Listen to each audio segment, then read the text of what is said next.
आओ बच्चों, आज मैं तुम्हें स्नो वाइट की कहानी सुनाती हूँ। एक राजा और एक रानी थे। रानी को बहुत सालों के बाद एक बेटी पैदा हुई जो बहुत ही खूबसूरत और बर्फ जैसी गोरी थी। इसलिए राजा और रानी ने उसका नाम स्नो वाइट रख दिया।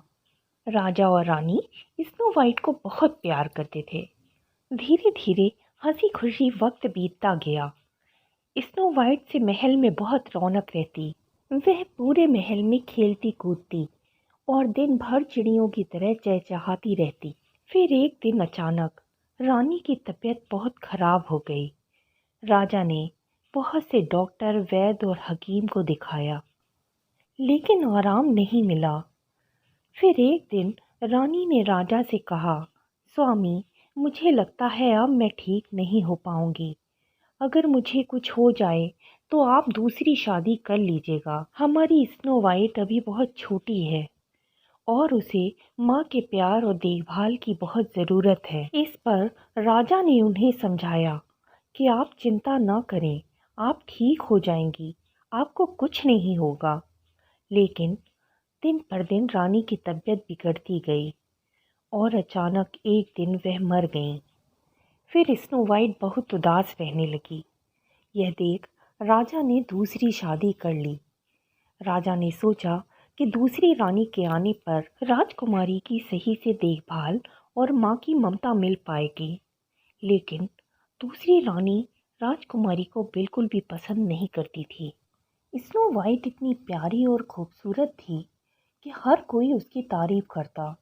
यह देख दूसरी रानी जल जाती थी। वह चाहती थी कि हर कोई उसी की तारीफ करे। एक बार राजा कुछ दिनों के लिए अपने पड़ोसी राज्य के राजा से मिलने के लिए दौरे पे चले जाते हैं।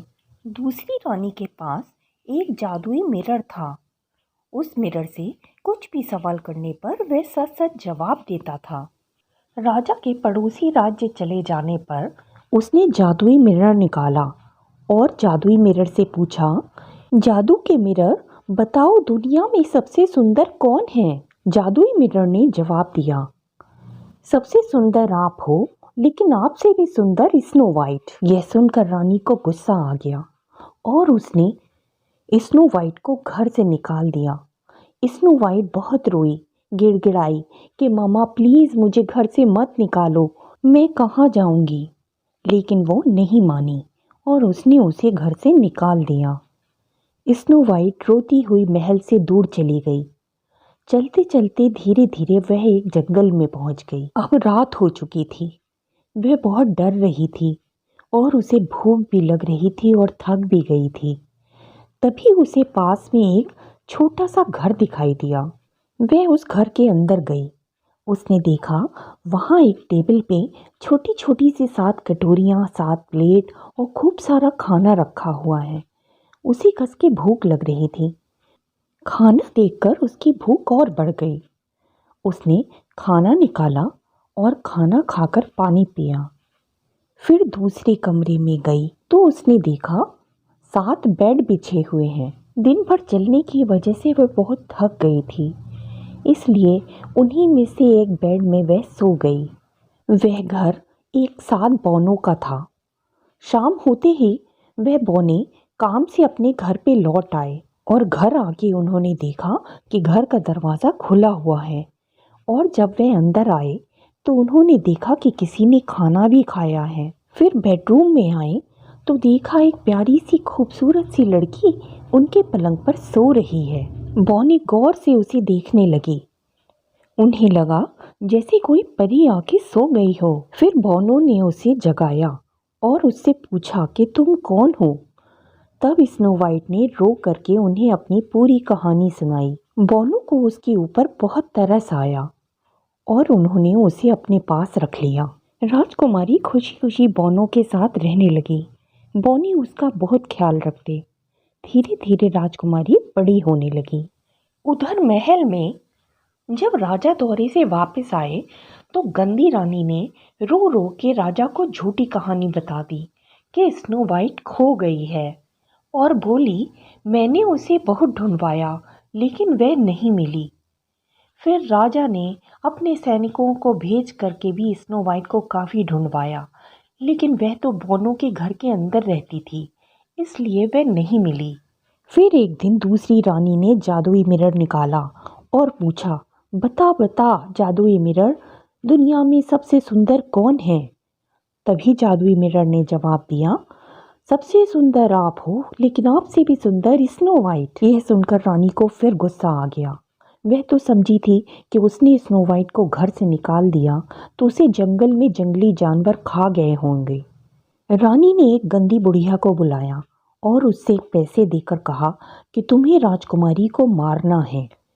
गंदी बुढ़िया ने एप्पल से भरा हुआ एक टोकरा खरीदा और उस टोकरे के एक एप्पल में जहर लगा दिया और फिर वह बोनो के घर के सामने से एप्पल बेचती हुई निकली। एप्पल ले लो, एप्पल ले लो। तभी स्नो वाइट ने अपनी खिड़की से झांका और कहा, दादी माँ मुझे एप्पल लेना है। और जब वह बाहर आई, बुढ़िया ने उसे जहर वाला एप्पल चखाया और एप्पल खाते ही स्नो वाइट बेहोश हो गई। गंदी बुढ़िया समझी कि स्नो वाइट मर गई है, वह वहां से भाग ली। थोड़ी ही देर में बॉनी घर वापस आ गए और जब उन्होंने स्नो वाइट को बेहोश देखा तो बोनो ने उसे होश में लाने की काफ़ी कोशिश की, पर उसे होश नहीं आया। तभी वहां से एक देश का राजकुमार निकला। उसने देखा इतनी खूबसूरत लड़की बेहोश पड़ी है, तो उसके पूछने पर बोनो ने उसे पूरी बात बताई कि यह हमारे देश की राजकुमारी है और इसकी सौतेली माँ ने इसे घर से निकाल दिया है। तो राजकुमार ने पूरी बात सुनने के बाद कहा कि मैं चंदन देश का राजकुमार हूँ और राजकुमारी को अपने साथ ले जाना चाहता हूँ। मेरे देश में बहुत अच्छे अच्छे डॉक्टर, वैद्य और हकीम हैं। मैं वहाँ राजकुमारी का अच्छे से ट्रीटमेंट कराऊंगा। बोनो ने राजकुमार की बात मान ली और वह स्नो वाइट को अपने साथ घोड़े पर बिठाकर ले गया और डॉक्टर को दिखाने पर राजकुमारी ठीक हो गई। फिर राजकुमार ने उससे शादी कर ली और वह खुशी खुशी राजकुमार के साथ रहने लगी। फिर एक दिन राजकुमार स्नो वाइट के देश गया। उसने वहाँ के राजा को पूरी हकीकत बताई कि किस तरह से दूसरी रानी ने स्नो वाइट को घर से निकाल दिया था और स्नो वाइट ने कितनी तकलीफें उठाई। तो राजा को बहुत गुस्सा आया। उसने रानी को जेल में डाल दिया। तो बच्चों, इस कहानी से हमें क्या सीखने को मिलता है कि हमें कभी भी किसी के साथ गलत नहीं करना चाहिए, नहीं तो उसकी सज़ा हमें ज़रूर मिलती है। तो आप मुझे कमेंट करके बताना कि आपको कहानी कैसी लगी।